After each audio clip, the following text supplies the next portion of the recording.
이 같은 내용은 지난 4일에 발표가 됐습니다. 김종천 과천시장이 국회에서 이 관련 당정 협의에 참석한 뒤에 기자회견을 열어서 여러 가지 내용을 전해줬는데요. 어떤 내용들이 있었습니까, 교수님? 네, 지난해 8월 4일이었죠. 8.4 부동산 대책의 일환으로 과천 청산의 유부지에 약 4천 세대의 규모의 주택을 공급하겠다는 정부의 발표 이후에 과천 시민들과 과천시가 그동안 쭉 반발을 강하게 해왔었는데요. 네. 지난 4일 국회에서 당정 협의를 통해서 이러한 계획을 철회를 하고 3기 신도시인 과천 지구 내에다가 한 3천 세대 그리고 기타 지역에다가 1,300세대 총 4,300세대를 공급하기로 개발 계획을 수정을 하기로 발표를 했습니다. 정부와 국토부가 김종천 과천시장의 제안을 받아들였다. 수용했다 이렇게 볼 수가 있는데요. 구체적으로 과천 지구 내에 자족 용지를 주택 용지로 용도를 전환을 해서요. 약 3,000호를 공급을 하게 되고요. 또 다른 시가와 예정지를 신규 택지로 지정을 해서 1,300호를 공급하겠다는 계획입니다. 당초 정부의 4,000세대에 비해서 300세대 정도 늘어났다 이렇게 볼 수가 있는데요. 하지만 과천 청산의 유부지 안에다가 대규모 주택을 공급하겠다는 정부의 방침이 철회가 되면서 일단 과천시 입장에서는 안도의 한숨을 쉬었다 이렇게 볼 수가 있는 상황입니다. 김 시장은 기자회견을 통해서 함께 노력해준 그 지역구 국회의원인 이소영 의원에게 감사의 표시를 전하면서 이번 과천 청산의 주택 공급 문제를 둘러싸고 정부와 지자체 간의 갈등을 협의를 통해서 민주적으로 해결한 좋은 사례라고 자평을 하면서 기자회견을 통해서 이렇게 밝혔습니다. 네, 그럼 하나하나 좀 따져보도록 하겠습니다. 일단 과천시는 이 같은 내용 상당히 반겼는데 시민들은 어떻게 반응을 하고 있는지, 원래 전면 철회해라 이렇게 요구했잖아요. 네. 이번 수정안에 대해서 이제 과천시 입장에서는 반기는 네. 분위기라고 할 수가 있는데요. 시민들의 반응은 사뭇 다르다. 네. 좀 온도차가 있다 이렇게 볼 수가 있습니다. 일부 과천 시민들은 전면 철회를 요구하면서 여전히 강하게 지금 반발을 하고 있는데요. 과천 지구 내의 자족용지를 주택용지로 전환하게 되면은 과천시가 좀 배드타운화 되는 게 아니냐, 더욱 가속화된다는 이런 주장을 하고 있습니다. 실제로 3기 신도시로 지정된 과천 지구가 기존에 7,000세대가 있었거든요. 여기에다가 3,000세대를 추가로 주택을 공급하게 되면은 3기 신도시인 과천 지구에 10,000세대가량이 추가로 입주를 하게 됩니다. 반면에 자족 용지는 크게 줄어들게 되는데요. 당초 과천 신도시, 3기 신도시 발표할 때 자족 용지가 전체 면적의 47%였었습니다. 근데 현재는 22%까지 떨어진 상태인데요. 여기에다가 또다시 자족 용지를 주택 용지로 전환했을 경우에는 자족 용지 비율이 10%대로 크게 떨어지게 됩니다.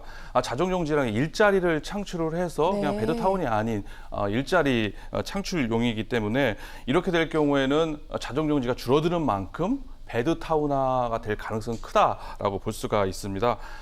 당초 정부가 3기 신도시를 발표할 때 기존 신도시와 다르게 이 자족 도시 기능을 강화하겠다라고 발표를 했기 때문에 이런 정부의 입장과 반대, 배치되는 모습이라 이렇게 볼 수가 있고요. 이런 점에서 비판을 받고 있다 볼 수가 있습니다. 이런 문제 등으로 인해서 과천시장에 대한 주민소환 추진위원회는 이번 과천시 대안에 대해서 중대한 과실이 있다고 하면서 주민 소환 절차를 계속 추진하겠다 이렇게 밝히고 있습니다. 그렇군요. 자, 또 눈여겨볼 지점입니다. 이번 결정이 지금 수도권에선 여러 군데에서 대규모 이 주택 공급을 계획하고 있는 정부의 사업에 어떤 영향을 미치게 될지 여러 가지 좀 해석이 나오고 있는데 교수님께서는 어떻게 예측을 하십니까? 이번 반응이 연쇄적으로 다른 수도권 지역에도 안 좋은 영향을 끼칠 거라고 예상이 됩니다. 이번 과천 정부 청산의 주택 공급 계획이 취소, 변경이 되면서 지자체에 대한 주민들 반발이 심한 수도권의 다른 지역에서도 사업 진행에 차질을 빚을 거라는 우려가 벌써부터 지금 나오고 있는 상황입니다. 주택 공급을 반대하는 다른 지역의 시민들은 왜 과천은 되는데 우리 지역은 안 되느냐라고 하면서 곳곳에서 파열음이 예상된다 이렇게 볼 수가 있는데요. 실제 태릉 골프장 부지에 약 1만 세대를 조성을 할 계획인데 지금 노원구 주민들이 지금 강하게 반발을 하고 있는 상황입니다. 그린벨트가 훼손될 뿐만 아니라 교통 대책 없는 주택 공급은 안 된다라고 지금 반대를 하고 있는데요. 반발이 더욱 거세질 거라고 예상이 되는 대목입니다. 노원구 역시 국토부를 상대로 해서 기존의 10,000세대에서 5,000세대로 줄여달라고 지금 건의한 상태이고요. 이외에도 용산, 정비창을 비롯해서 마포구에 있는 서부 면허시험장이라든지 상암, DMC 등 곳곳에서 크고 작은 주민들 간의 갈등, 후폭풍이 예상된다 이렇게 볼 수가 있습니다. 그렇군요. 그리고 이 부분과 관련된 또 언론들의 이야기가 많이 나옵니다. 이번 개발 철회, 그렇다면 앞으로 지자체나 주민들이 반대하면 정부 정책을 얼마든지 변경하는 게 가능하다. 이런 신호 준 거다라는 그런 해석인데 이건 또 어떻게 봐야 됩니까? 그런 지적이 충분히 나올 수 있다고 생각을 네. 합니다. 이번 과천시 사례는 지자체, 주민들 반발로 인해서 정부 계획, 정책이 변경한 것으로 정부 입장에서는 정부 정책에 대한 네. 신뢰, 공신력을 크게 훼손하는 좋지 않은 사례라고 이렇게 볼 수가 있습니다. 정부 정책이 얼마든지 변경이 가능하다는 시그널을 보여줬다 이렇게 평가할 수가 있는데요. 정부 정책은 수립할 단계부터 신중하게 수립을 해야 되는데요. 그리고 발표를 한 이후에는 어쨌거나 그에 대한 공신력을 가지고 일관되게 차질 없이 추진을 해야 됩니다. 그런데 이번 사례를 볼 때는 결과적으로 정부가 이랬다 저랬다 한 상황이 되는 거고요. 이렇게 되면 앞으로 정부 발표에 대해서 어떤 국민이 신뢰를 하고 이를 믿고 따를 수 있겠느냐라는 네. 의문이 생기게 됩니다.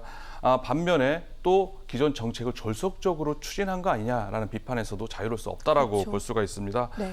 그렇기 때문에 정부는 기존 물량을 초과하는 대체 물량을 제시를 하거나 양호한 부지 그리고 또 지자체가 적극적인 협조를 해야 된다는 세 가지 기준을 들어서 이럴 경우에 한해서 수정을 해준다라고 기준을 정해서 네. 발표를 했는데요.